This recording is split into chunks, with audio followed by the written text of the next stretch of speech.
Shalom Bapak Ibu, selamat pagi sahabat Galilea di mana saja berada. Syukur kita masih boleh ketemu dan kita berada di hari yang baru ini.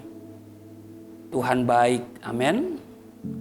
Sebab itu saudara, sebelum memulai aktivitas, mari kita luangkan waktu bersama Tuhan.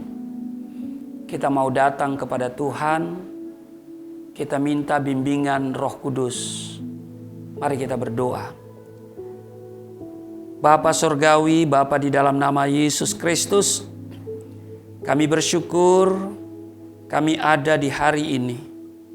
Engkau baik, sungguh baik, sangat baik dalam kehidupan kami. Tak henti-hentinya kami bersyukur karena kami boleh ada hari ini. Bukan karena gagah dan kesalehan kami, bukan karena kami baik, bukan karena kekuatan kami, tetapi semata-mata oleh karena Roh Kudus. Sebab itu kami mau baca dan renungkan firman-Mu, urapi kami, buka hati pikiran kami. Di dalam nama Yesus Kristus, haleluya, amin. Saudara, kekristenan adalah Kristus. Hal ini menunjuk kepada tanpa peran Kristus dari waktu ke waktu, kekristenan pasti sudah lama runtuh. Betul? Sebab dari waktu ke waktu, dari generasi ke generasi, penghujat-penghujat Kristen, penghujat-penghujat Yesus, bahkan orang-orang yang menggugat iman Kristen selalu bermunculan. Tetapi kekristenan hari ini masih tetap eksis. Itu semua karena peran daripada Yesus Kristus itu sendiri. Sesungguhnya yang disebut kekristenan bukanlah tentang rangkaian perbuatan-perbuatan baik manusia sebagai bentuk mencari Allah. Melainkan yang disebut kekristenan adalah tentang rangkaian perbuatan-perbuatan Kristus yang nyata dalam gerak hidup orang-orang percaya.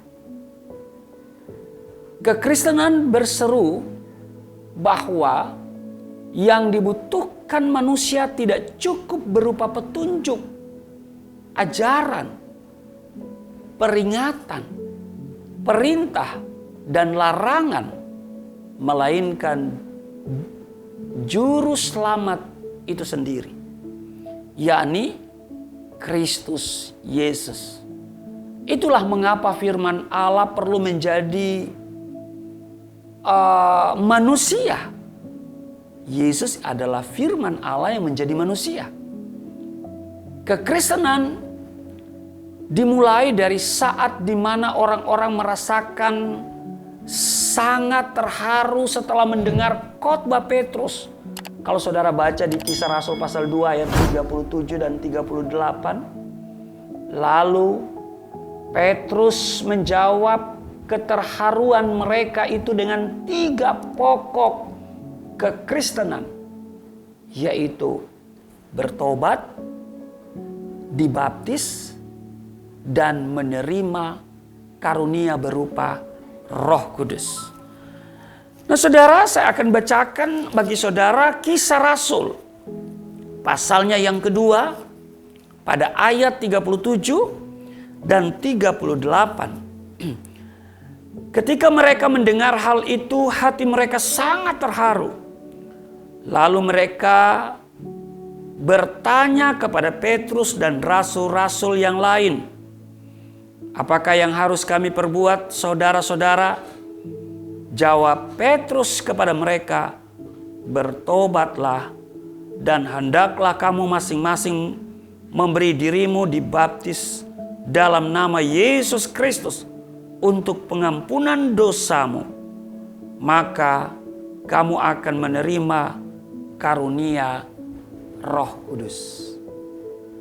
Nah, bagi Rasul Petrus, fokus kekristenan bukan terbatas pada soal keselamatan yang sekarang ini telah kita terima, melainkan lebih pada yang adalah roh, yang bersifat roh, pada Kristus yang adalah roh, yang terus-menerus didengar, diselidiki oleh nabi-nabi.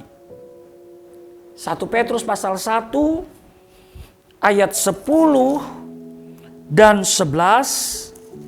Di 1 Petrus pasal 1 ayat 10 dan 11 dikatakan begini, saudara. Dikatakan, keselamatan itulah yang diselidiki dan diteliti oleh nabi-nabi yang telah bernubuat tentang kasih karunia yang diuntungkan bagimu. Yang diuntukkan bagimu. Dan mereka meneliti saat yang mana dan yang bagaimana yang dimaksudkan oleh Roh Kristus yang ada di dalam mereka, yaitu roh yang sebelumnya memberi kesaksian tentang segala penderitaan yang akan menimpa Kristus dan tentang segala kemuliaan yang menyusul sesudah itu. Petrus menunjuk bahwa kekristenan berhubungan langsung dengan karya Kristus di era Perjanjian Lama.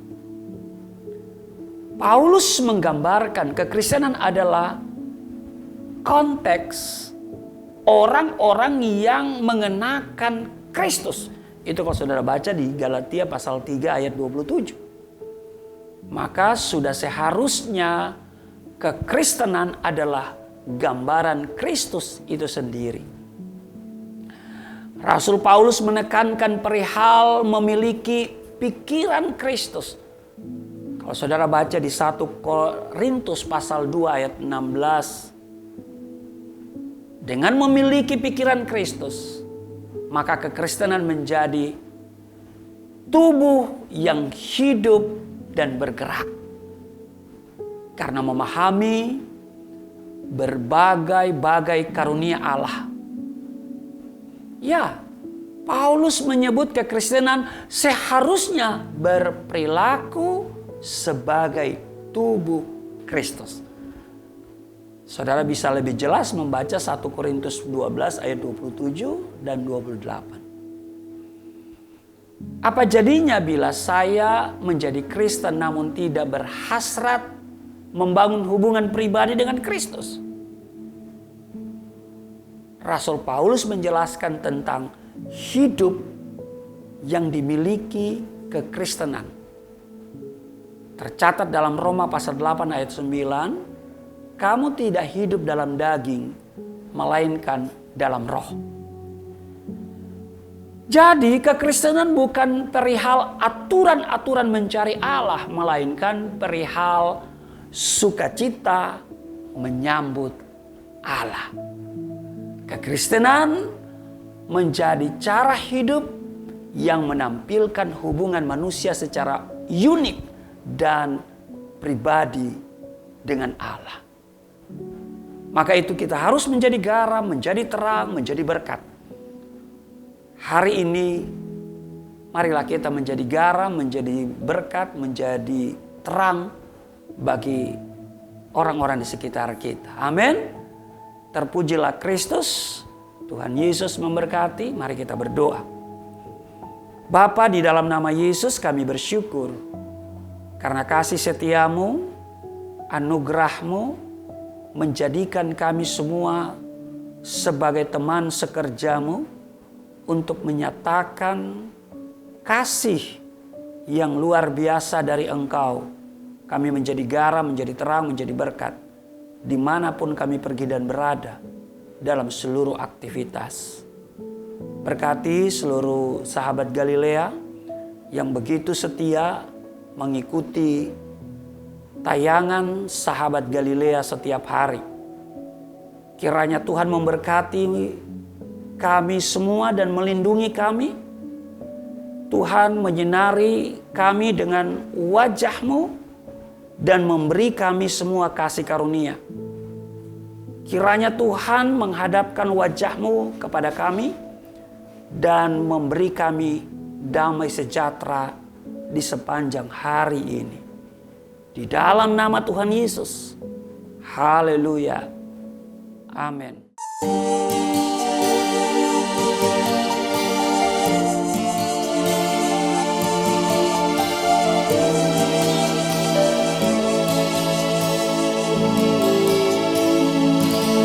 Bapa kami yang di surga,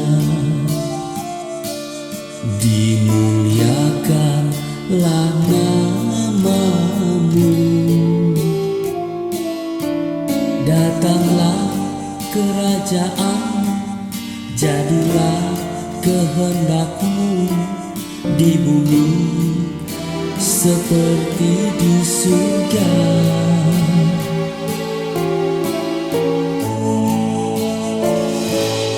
Berikanlah kepada kami